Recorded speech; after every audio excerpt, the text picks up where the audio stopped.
नमस्कार। नैनीताल निवासी हरिप्रिया जी कई और महिलाओं के साथ उत्तराखंड के तीर्थों की यात्रा करने के लिए हरिद्वार पहुंची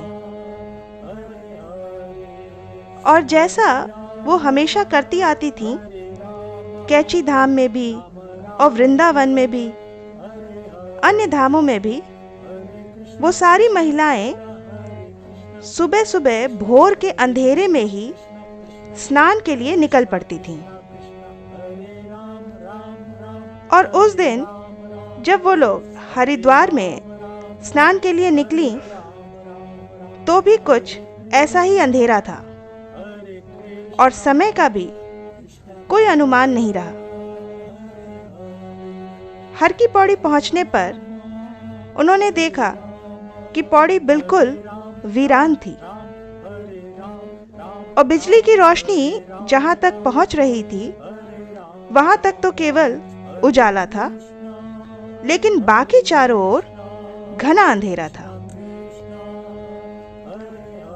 नहाते नहाते अंधेरे में ही हरिप्रिया जी कुछ आगे बढ़ गईं और अपना संतुलन खो बैठी। जल के वेग के कारण उनका पांव ऊपर उठ गया और वो जल प्रवाह के साथ बह गईं। जब उन्होंने अपने को रोक पाने में असमर्थ पाया तो बड़ी जोर लगाकर चिल्लाईं,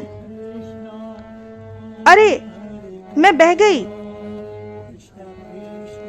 और ये सुनकर उनके साथ में आई उनकी अध्यापिका सखी उन्हें बचाने के लिए गंगा जी में कूद गई। लेकिन एक तो जल प्रवाह का वेग और उस पर से हरिप्रिया जी के भारी भरकम शरीर का वजन उनकी दुबली पतली महिला सखी झेल नहीं पाई। और उधर हरिप्रिया जी भी बदहवासी में अपनी सखी को इतनी जोर से उन्होंने जकड़ लिया कि अब वो दोनों साथ में ही बह चली। कुछ देर बाद हरिप्रिया जी ने इतना ज्यादा पानी पी लिया था कि वो अचेत हो गई। चेतना लौटने पर उन्होंने पाया कि वो पौड़ी से दूर पहले वाले पुल के पास प्लेटफॉर्म पर पड़ी हुई हैं।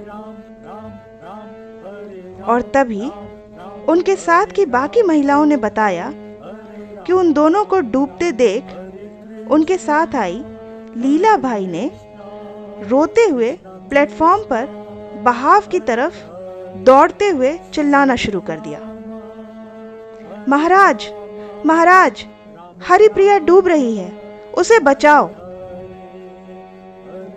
और तभी अचानक कहीं से एक कंबल ओढ़े हुए एक व्यक्ति वहां प्रकट हो गया और उसने अपना कंबल वहीं किनारे पर फेंक पानी में छलांग लगा दी। और फिर थोड़ी देर में ही हरिप्रिया जी और उनकी सखी दोनों को किनारे खींच लिया। उसी व्यक्ति ने हरिप्रिया जी के पेट से बहुत सारा पानी भी निकाल दिया। लेकिन तब उनमें से किसी को भी ये ध्यान नहीं रहा कि आखिर वह व्यक्ति कौन था और अचानक कहां से आ गया था। उधर वह व्यक्ति भी अपना काम कर बिना किसी से कुछ बोले चुपचाप चला भी गया। अब इस लीला का स्पष्टीकरण महाराज जी ने स्वयं किया था। जब हरिप्रिया जी कैंची लौटकर उन्हें प्रणाम करने गईं, तो महाराज जी ने कुछ नाराजगी की मुद्रा में उनसे केवल इतना कहा,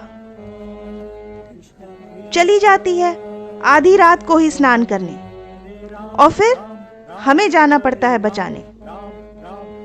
अब महाराज जी को तो किसी ने भी इस घटना के बारे में कुछ नहीं बताया था, पर फिर भी उन्होंने स्वयं ही स्पष्टीकरण कर दिया। कंबलधारी व्यक्ति और कोई नहीं था, वे स्वयं महाराज ही थे। आशा करती हूँ कि आज का ये अंक आपकी साधना में और महाराज जी की भक्ति में सहायक सिद्ध होगा। इसी प्रार्थना के साथ मिलते हैं अगले अंक में। तब तक के लिए जय बाबा की। राम राम हरे राम राम राम हरे राम राम